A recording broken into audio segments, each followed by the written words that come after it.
Sir, ട്രംപിൻ്റെ 20 പദ്ധതി ഗസയിലെ പ്രശ്നം പരിഹരിക്കാനായിട്ട്, അതിൽ ഇനി ഇസ്രയേൽ ഓക്കെയാണ്, ഹമാസ് എന്ത് ചെയ്യുമെന്നായിരുന്നു സംശയം. ഹമാസിൻ്റെ മറുപടി വന്നില്ല. ഇപ്പോഴെങ്കിലും വന്നോ? ഹമാസ് അത് തള്ളുന്നതായിട്ടാണ് BBC റിപ്പോർട്ട് ചെയ്തിരിക്കുന്നത്. കാരണം ഹമാസ് ആയുധം താഴെ വെക്കണം എന്നുള്ളത് അതിലൊരു വ്യവസ്ഥയാണല്ലോ. പിന്നെ ഹമാസിൻ്റെ ഭീകരന്മാർ അവിടെ ഉണ്ടാകരുത്, അവർക്ക് സേഫ് പാസേജ് ഇല്ലേ, അവർക്ക് ഇഷ്ടപ്പെട്ട രാജ്യത്തേക്ക് പോകാം എന്നുള്ളതാണ് അതിൻ്റെ അകത്തെ വ്യവസ്ഥ. കാരണം എന്താണെന്ന് വെച്ച് കഴിഞ്ഞാൽ പലസ്തീൻ ജനതയ്ക്ക് അവിടെയൊക്കെ കഴിയാം, പക്ഷേ ഹമാസ് എന്ന് പറഞ്ഞൊരു എൻറ്റിറ്റിക്ക് അവിടെ ഉണ്ടാകാൻ പറ്റില്ല, ആയുധമൊക്കെ വെച്ച് കീഴടങ്ങണം എന്ന് പറഞ്ഞിട്ടുണ്ട്. അപ്പോൾ ഹമാസ് പറയുന്നത് ഇസ്രയേലിൻ്റെ താല്പര്യപ്രകാരമുള്ള ഒരു പദ്ധതിയാണിത്, അതിനോട് ഞങ്ങൾക്ക് താല്പര്യമില്ല എന്ന് പറഞ്ഞിട്ട് അവർ തള്ളുന്നു എന്നുള്ളതാണ് BBC റിപ്പോർട്ട് ചെയ്യുന്നത്. 72 മണിക്കൂറാണ് ട്രംപ് കൊടുത്തിരിക്കുന്നത് ഹമാസിന്. അപ്പോൾ ഇനിയും സമയമുണ്ട്, പക്ഷേ ഹമാസിൻ്റെ പ്രതികരണം അനുകൂലമല്ല എന്നാണ് ഇപ്പോൾ അവസാനത്തെ റിപ്പോർട്ട്. അപ്പോൾ ഈ പദ്ധതിയിൽ പറഞ്ഞിരിക്കുന്നത് എന്താണെന്ന് വെച്ച് കഴിഞ്ഞാൽ സൈനിക നടപടികൾ ഉടനെ നിർത്തും, ഈ മറ്റേ ജീവനുള്ള ബന്ദികൾ 20 പേരെ ഉടൻ കൈമാറും, പിന്നെ 48 മണിക്കൂറിനുള്ളിൽ 24 ജഡം ബന്ദികളുടെ കൈമാറും, അല്ലേ? അങ്ങനെയാണ് വ്യവസ്ഥകൾ. ഹമാസിൻ്റെ ആയുധങ്ങൾ മുഴുവൻ നശിപ്പിക്കും, അവർക്ക് മാപ്പ് കൊടുക്കും, ആംനസ്റ്റി, എല്ലാവർക്കും മാപ്പ് കൊടുക്കും, എന്നിട്ട് സേഫ് പാസേജ് മറ്റു രാഷ്ട്രങ്ങളിലേക്ക് അവർക്ക് പോകാം. പദ്ധതി 3 പേജിലാണ് വിവരിച്ചെഴുതിയിരിക്കുന്നത്. അതിന് ഇപ്പോൾ ഇസ്രയേൽ സമ്മതം മൂളിയിട്ടുണ്ട്, ഈജിപ്ത്, UAE ഇല്ലേ, ജോർദാൻ, അറബ് രാജ്യങ്ങളൊക്കെ സമ്മതിച്ചിട്ടുണ്ട്. ഇന്ത്യ ഇതിനെ സ്വാഗതം ചെയ്തിട്ടുണ്ട്. ഇന്ത്യ സ്വാഗതം ചെയ്തത് ട്രംപ് റീപോസ്റ്റ് ചെയ്തിട്ടുണ്ട് അങ്ങേരുടെ പ്രതികരണമൊന്നും പറയാതെ, ഇന്ത്യയുടെ പ്രതികരണം എന്ന് പറഞ്ഞിട്ട് റീപോസ്റ്റ് ചെയ്തിട്ടുണ്ട്.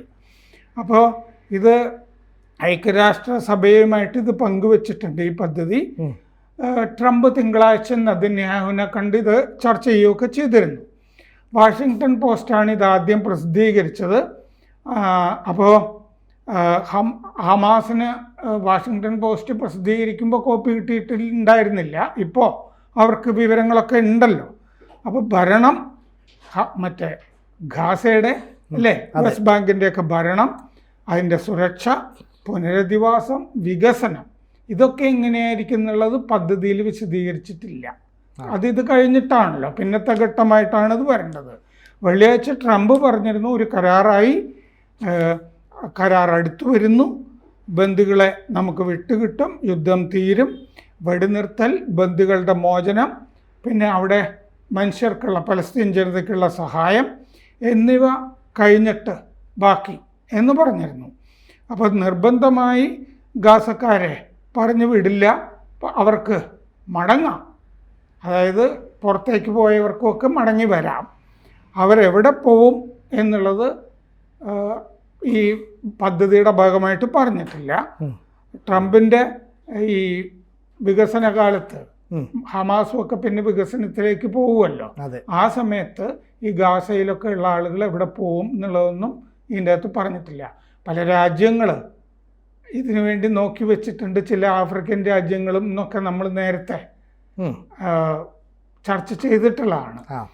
അപ്പോൾ ഇസ്രയേൽ 250 ജീവപര്യന്തം തടവിന് ഈ ഒക്ടോബർ 7 2023 ഒക്ടോബർ 7 നടന്നല്ലോ. ആ സംഭവത്തിന് ശേഷം തടവുകാരായി പിടിച്ചവരിൽ 250 പേരെ ജീവപര്യന്തം തടവിന് വെച്ചവരെ വിടും, 1700 ഗാസക്കാരെ വിടും. ഓരോ ഇസ്രയേലികളുടെ ഈ ജഡം ഉണ്ടല്ലോ, ബന്ദികളുടെ, അതിന് ഇസ്രയേൽ 15 മരിച്ചുപോയ ഗാസക്കാരുടെ ജഡം വിട്ടു നൽകും എന്നൊക്കെ വ്യവസ്ഥയിൽ പറയുന്നുണ്ട്.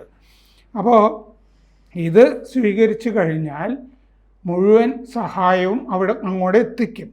പുനരധിവാസം, പിന്നെ ഈ ആശുപത്രികൾ, ബേക്കറികൾ, ഇതൊക്കെ ഐക്യരാഷ്ട്ര സഭ മുഖേന UN ഏജൻസി വഴിയായിരിക്കും ചെയ്യുക എന്ന പദ്ധതിയിൽ പറയുന്നുണ്ട്. ഒരിടക്കാല ഭരണ സംവിധാനം അവിടെ നിലവിൽ വരും.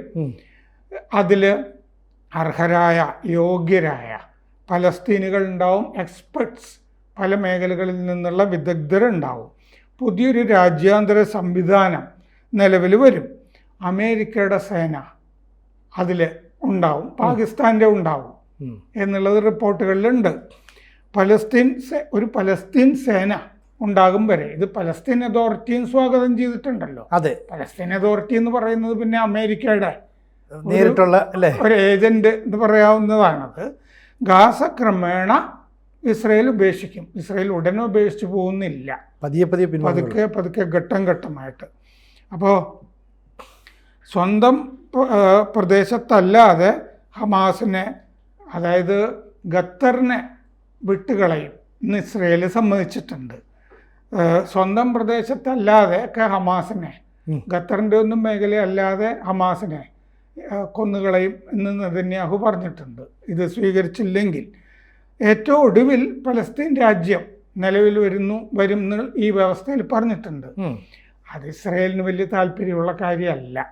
ഒരു പലസ്തീൻ രാജ്യം, ഈ ദുരാഷ്ട്രം എന്ന് പറയുന്നത് അവർക്ക് ഇഷ്ടമുള്ള കാര്യമല്ല. ഇറാന് ദുരാഷ്ട്രം ഇഷ്ടമല്ല എന്ന് പറഞ്ഞാൽ ഇസ്രയേൽ പാടില്ല, പലസ്തീനേ പാടുള്ളൂ എന്നുള്ളതാണ്. അപ്പോൾ ഹമാസ് ഇത് തള്ളുന്നു എന്നാണ് BBC റിപ്പോർട്ട് ചെയ്യുന്നത്. ശരിക്കും പറഞ്ഞാൽ ഈ ഹമാസിൻ്റെ ആളുകൾക്ക് സേഫായിട്ടുള്ള പാത ഒരുക്കുന്നു, അവരുടെ ആയുധം നശിപ്പിക്കണം തുടങ്ങിയ ഡിമാൻഡാണല്ലോ മുന്നിൽ വെച്ച്.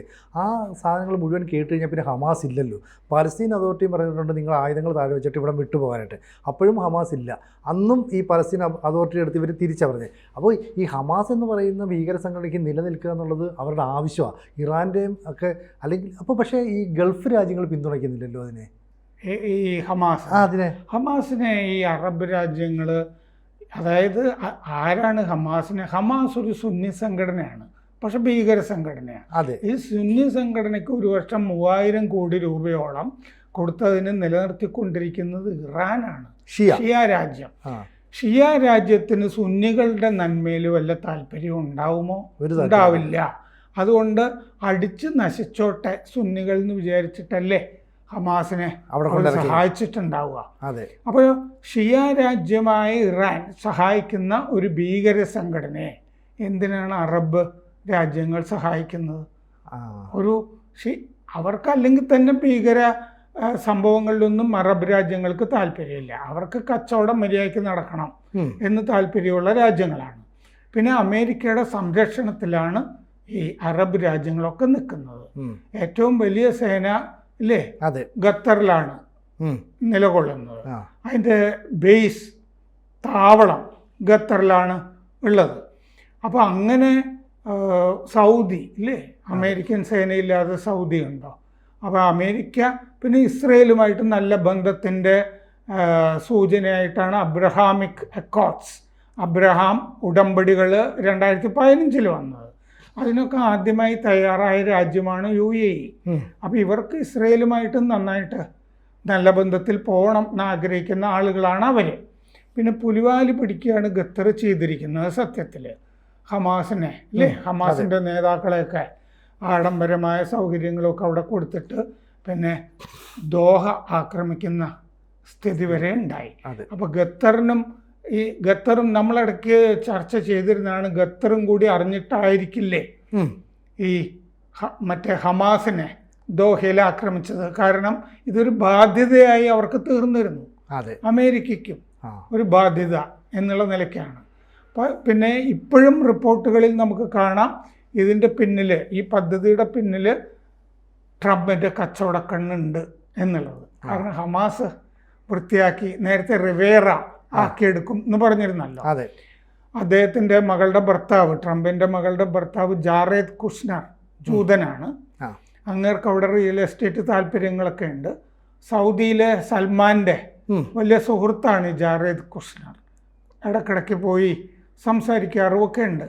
അപ്പോൾ അവർ ഭീകരരെ, അത് ഇപ്പോൾ സുന്നി ഭീകരരാണെങ്കിലും കൊള്ളാം, ഇപ്പോൾ ഹിസ്ബുള്ള, അതായത് ഇറാൻ സഹായിക്കുന്ന എല്ലാവരെയും കൊണ്ട് സൗദി UAE രാജ്യങ്ങൾക്കൊക്കെ വലിയ ശല്യമാണ്.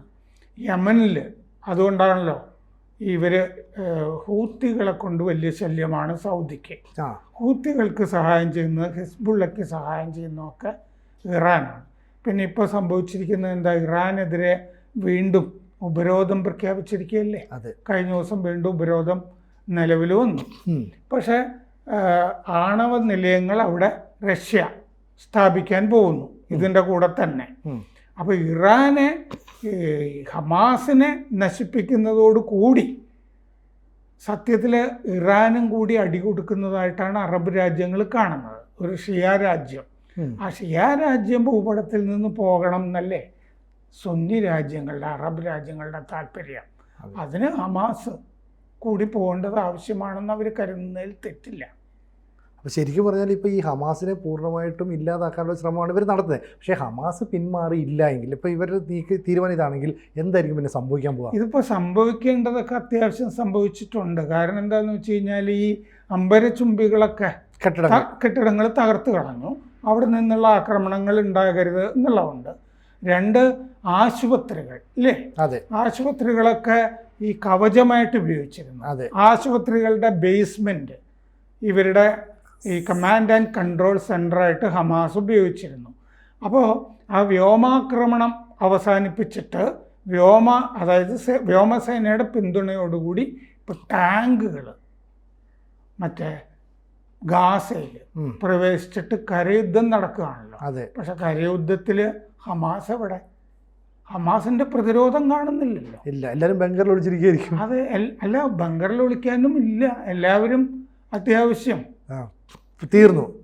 പക്ഷേ എങ്കിൽ പോലും ഒരു 1000-നും 2000-നും ഇടയ്ക്ക് ഹമാസിനെ അനുകൂലിക്കുന്ന ആളുകൾ ഇപ്പോഴും അവിടെ ഉണ്ടെന്നാണ് പറയപ്പെടുന്നത്. അപ്പോൾ അവരെ എങ്ങനെ തെരഞ്ഞു പിടിക്കാൻ പറ്റും, എങ്ങനെ കണ്ടെത്താൻ പറ്റും? അതായത് അവർ കുറേ ആളുകൾ ഉണ്ടാകാനുള്ള സാധ്യത ഗാസയിലല്ല, ഈ ഒഴിച്ചു പോകാനായിട്ട് മറ്റേ ലഘുലേഖയൊക്കെ വിതരണം ചെയ്തു.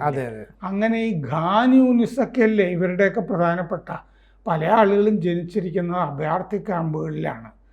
ഖാൻ യൂനിസിലേക്കൊക്കെയാണ് ഇവർ പല ആളുകളും ഒഴിഞ്ഞു പോയിട്ടുണ്ട്. അത്തരം സ്ഥലങ്ങളിലൊക്കെയാണ് ഇവരുള്ളത്. അപ്പോൾ ആയുധം താഴെ വെച്ചിട്ട് കീഴടങ്ങാനായിട്ട് ഇപ്പോൾ ഇവർക്കൊരു അവസരം കൊടുത്തിരിക്കുന്നു ഇല്ലേ, 72 മണിക്കൂർ. പറയുകയാണെങ്കിൽ ഇപ്പോൾ പറയണം, ഇല്ലെങ്കിൽ ഇപ്പോൾ കരയുദ്ധത്തിലേക്ക്, അതായത് കീഴടങ്ങാൻ പറഞ്ഞു, അതിന് തയ്യാറല്ല എന്ന് പറഞ്ഞു. ഇപ്പോൾ ആയുധം താഴെ വെക്കാൻ പറഞ്ഞിരിക്കുന്നു, ഇതിനും തയ്യാറല്ല എന്നുള്ള മട്ടിലാണല്ലോ നിൽക്കുന്നത്. അപ്പോൾ അമേരിക്കയും കൂടി പൂർണ്ണ പിന്തുണ ഇസ്രയേലിന് പ്രഖ്യാപിച്ചിട്ട് ഒരുപക്ഷെ അമേരിക്കൻ സേനയും കൂടി രംഗത്ത് വരാനാണ് സാധ്യത. ഏതായാലും ഈജിപ്തും ഈ ഹമാസിൻ്റെ കൂടെയല്ല, ഖത്തർ ഹമാസിൻ്റെ കൂടെയല്ല. ഈ രാജ്യങ്ങളൊക്കെ കൂടി, ഈജിപ്തും ഖത്തറുമാണല്ലോ പ്രധാനപ്പെട്ട രാജ്യങ്ങൾ ഇതിൻ്റെ കൂടെയൊക്കെ നിന്നത്. ഇവരെ ബോധ്യപ്പെടുത്തിയിട്ട് ഹമാസിനെ കൈകാര്യം ചെയ്യുക എന്നുള്ളത് മാത്രമേ ഈ പദ്ധതി കൊണ്ട് ഉദ്ദേശിച്ചിരിക്കാൻ വഴിയുള്ളൂ. കാരണം എന്താണെന്ന് വെച്ച് കഴിഞ്ഞാൽ ഈ ബന്ദികളുമായിട്ടുള്ള ഞങ്ങളുടെ ബന്ധം അവസാനിച്ചിരിക്കുന്നു, അതുകൊണ്ട് നിങ്ങൾ കരയുദ്ധം നിർത്തണം എന്ന് കഴിഞ്ഞ ദിവസം ഹമാസിൻ്റെ ഒരു അഭ്യർത്ഥന ഉണ്ടായിരുന്നു. ഖാൻ യൂനിസിലെയൊക്കെ ബന്ദികളെ സൂക്ഷിച്ചിരിക്കുന്ന ആ കണക്ഷൻ ഞങ്ങൾക്ക് നഷ്ടപ്പെട്ടിരിക്കുന്നു, അത് വീണ്ടും തുടങ്ങാനായിട്ട് നിങ്ങൾ കരയുദ്ധം നിർത്തണമെന്ന് ഹമാസ് ആവശ്യപ്പെട്ടിരുന്നു. അത് ഹമാസിൻ്റെ ഒരു തന്ത്രമായിട്ട് മാത്രമേ വിലയിരുത്തിയിട്ടുണ്ടാവുള്ളൂ ഇസ്രയേലിൽ നിന്നാണ് തോന്നുന്നത്. കാരണം അതിന് പ്രതികരണമൊന്നും ഉണ്ടായിരുന്നില്ല. അപ്പോൾ ഹമാസിൻ്റെ അവസാന ഘട്ടം ആണ് ഈ കാണുന്നത്. അപ്പോൾ ഇത് ഹമാസ് ഇങ്ങനത്തെ നിലപാടെടുക്കുന്നതോടുകൂടി അവർ സ്വയം നാശത്തിലേക്ക് പോകുന്നു. കൂടുതൽ വാർത്തകളും വിശേഷങ്ങളും നിങ്ങളിലേക്ക് എത്താൻ ABC മലയാളം സബ്സ്ക്രൈബ് ചെയ്യുക, ബെൽ ബട്ടണും അമർത്തുക.